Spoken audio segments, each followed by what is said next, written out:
ഇത് നമ്മുടെ ടെറസിലെ തായ് പിങ്ക് പേര. തായ് പിങ്ക് ഇത് കവറിട്ട് നിർത്തിയതാണ്. കവറിട്ട് നിർത്തിയില്ലെങ്കിൽ നമുക്കിങ്ങനെ കിട്ടില്ല. അടുത്തത് ചെറിയൊരെണ്ണം റെഡി ആയിട്ടുണ്ട്. അപ്പോൾ ഇതിലെ കവറിളക്കിയിട്ട് അതിലോട്ടിടും. ഈ കവറിട്ടത് കൊണ്ടാണ് ഇതിങ്ങനെ കിട്ടുന്നത്. അല്ലെങ്കിൽ ഇവിടെയുള്ള കാക്കയും അണ്ണാറക്കണ്ണനുമൊക്കെ ഇത് അടിച്ചെടുക്കും. ഇന്നാൾ കാണിച്ചത് ജപ്പാൻ പേര, ഇത് തായ് പിങ്ക് പേര. ഇത് ഏകദേശം ഒരു 4 വർഷം പഴക്കമുള്ള പ്ലാന്റാണ്. ഇതാണ് തായ് പിങ്ക് പേര. സീഡുണ്ട്.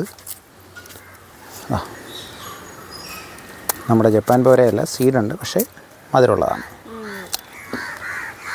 വേണ്ട, അടിപൊളിയല്ലേ? സ്വീറ്റ് അല്ലേ? ഫ്രഷ് പേരയ്ക്ക.